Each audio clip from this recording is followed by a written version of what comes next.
আজকের ভিডিওতে আমি একটা বার্তা দিতে চাই, দিন নয়, আমাদের আমালেই আমাদের ভবিষ্যৎ নির্ধারণে অত্যন্ত গুরুত্বপূর্ণ। আজও অনেক মানুষ মনে করে শনিবার অশুভ, মঙ্গলবার অশুভ, সফর মাস অশুভ, অমুক তারিখে বিয়ে করলে ক্ষতি হবে, অমুক তারিখে ব্যবসা শুরু করলে লাভ হবে না। অথচ ইসলামে এ ধরনের বিশ্বাসের কোনো ভিত্তি নেই। সূরা আল-আনআমের 17 নম্বর আয়াতে এসেছে, যদি আল্লাহ সুবহানাহু ওয়া তাআলা তোমাকে কোনো কষ্ট দেন তবে তিনি ছাড়া তা আর কেউ দূর করতে পারে না। সুবহানাল্লাহ। কোরআন ও সুন্নাহর আলোকে অশুভ দিনের ধারণার অসারতা। ইসলাম কি আদৌ কোনো দিন কিংবা মাসকে অশুভ বলে? আজও অনেক মানুষ মনে করে শনিবার অশুভ, মঙ্গলবার অশুভ, সফর মাস অশুভ, অমুক তারিখে বিয়ে করলে ক্ষতি হবে, অমুক তারিখে ব্যবসা শুরু করলে লাভ হবে না। অথচ ইসলামে এ ধরনের বিশ্বাসের কোনো ভিত্তি নেই।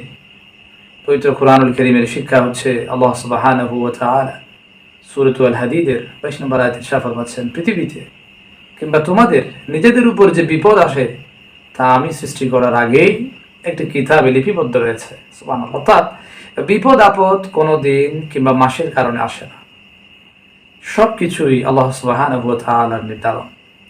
আল্লাহ সুবহানাহু ওয়া তাআলা আরো বলছেন, সূরা আল-আনআমের 17 নম্বর আয়াতে এসেছে, যদি আল্লাহ সুবহানাহু ওয়া তাআলা তোমাকে কোনো কষ্ট দেন তবে তিনি ছাড়া তা আর কেউ দূর করতে পারে না।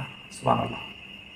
হুজুর আকরাম সাল্লাল্লাহু আলাইহি ওয়াসাল্লাম ইরশাদ ফরমাচ্ছেন, লা আদওয়া ওয়ালা তিয়ারাতা ওয়ালা হামাতা ওয়ালা সাফা।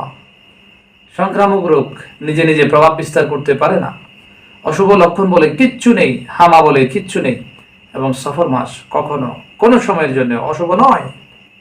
কোনো দিন নিজে নিজে শুভ কিংবা অশুভ হতে পারে না। আল্লাহ সুবহানাহু ওয়া তাআলার ইচ্ছা ছাড়া কিচ্ছু হয় না। কুসংস্কার ইমানকে দুর্বল করে। মুসলিমের পরিচয় হলো তাওয়াক্কুল। আজকের ভিডিওতে আমি একটা বার্তা দিতে চাই, দিন নয়, আমাদের আমালেই আমাদের ভবিষ্যৎ নির্ধারণে অত্যন্ত গুরুত্বপূর্ণ। তাওয়াক্কুল কুসংস্কার নয়, আল্লাহ সুবহানাহু ওয়া তাআলার পূর্ণ আস্থা, পূর্ণ ভরসা। বর্তমান সমাজে অনেকেই ভাগ্য গণনা, রাশিফল, শুভ অশুভ দিন, সফর মাস ইত্যাদির উপর নির্ভর করে সিদ্ধান্ত নেয়। অথচ একজন মুমিনের শক্তি হলো তাওয়াক্কুল। এখন কথা হলো, তাওয়াক্কুল কি? তাওয়াক্কুল অর্থ যথাসাধ্য বৈধ চেষ্টা করা এবং ফলাফলের জন্য সম্পূর্ণরূপে আল্লাহ সুবহানাহু ওয়া তাআলার উপরে ভরসা করা।